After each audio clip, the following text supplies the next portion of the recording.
If you feel chronically stuck, you might assume you're just in a lazy girl era. But that label usually hides a deeper problem.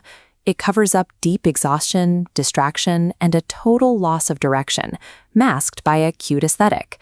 True healing requires strict discipline. It is the active choice to keep promises to yourself, rather than relying on passive comforts. To break out of that stagnation, we are going to build a concrete 4-step morning reset ritual. This structure will give you a reliable method to regain your focus.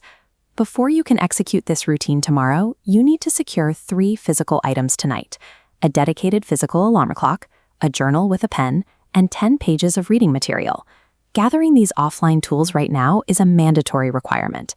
They guarantee you have a physical defense system in place against overstimulation the moment you wake up. Here is the first requirement on our list: a 30-minute mental defense.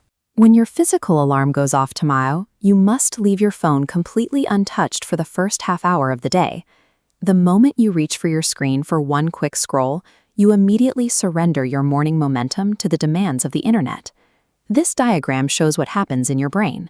Digital consumption forces a reactive mind, trapping you in chaotic thoughts before you form your own. A proactive mind builds forward focus. True discipline requires silence. A focused woman prioritizes her mental space over strangers' opinions. By securing that first 30 minutes, you establish a firm boundary. You defend your identity and set the terms for the rest of your day. Step 2 on our checklist is the environmental reset. You will spend exactly 3 to 5 minutes restoring physical order to the immediate space around you. This is a highly targeted effort. You're executing high-impact tasks, like making your bed or clearing the clutter off your nightstand, rather than attempting a deep spring cleaning. Physical clutter is a direct contributor to psychological mental fog. When your environment is chaotic, your brain struggles to process information clearly. The deliberate act of organizing a room actively communicates self-respect to your subconscious. You are physically demonstrating that you value your own space. This restored environment acts as a clean slate. It proves you deserve a peaceful baseline, which is required before moving into the spiritual elements of the routine. Step 3 is authentic connection. You will spend 10 to 15 uninterrupted minutes in your newly cleaned space, dedicated entirely to prayer, journaling, or reading scripture. Avoid the trap of performative spirituality. This time is completely private, and it does not need to look aesthetically perfect for an imaginary audience.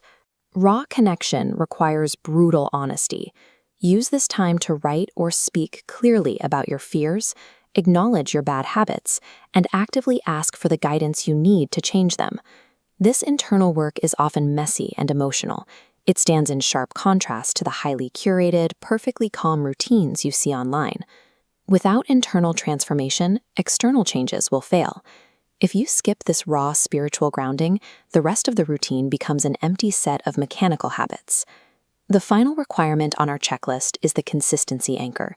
You must execute one specific, small physical action that intentionally pushes you past your immediate comfort zone. Choose something concrete. Drink a large glass of water, force yourself to read 10 pages, or take a brisk 15-minute walk. The purpose of this step is highly psychological. After a long period of neglecting your own goals, this single action rebuilds a foundation of self-trust. Every time you choose growth over comfort in a small moment, you prove your own reliability. That repeated physical proof elevates your sense of self-worth. True discipline relies on the compounding power of keeping one slightly uncomfortable promise to yourself, morning after morning. This cycle illustrates the complete flow of the reset. You defend your mind, order your environment, ground your spirit, and lock in your consistency. Together, these 4 steps generate true discipline. By enforcing these mental boundaries and organizing your surroundings, you stop reacting to external pressures. This transition from a reactive consumer to an intentional participant is the foundation of disciplined femininity. It is not about looking expensive, but about carrying yourself with a guarded, self-possessed intention. To begin, write these 4 steps down on a physical piece of paper. Set your manual alarm and place your phone in another room before you go to sleep tonight. This reset is designed to break the cycle of self-abandonment that leads to stagnation. Tomorrow morning isn't about achieving perfection. It is simply about keeping the very first promise you make to yourself when that alarm goes off.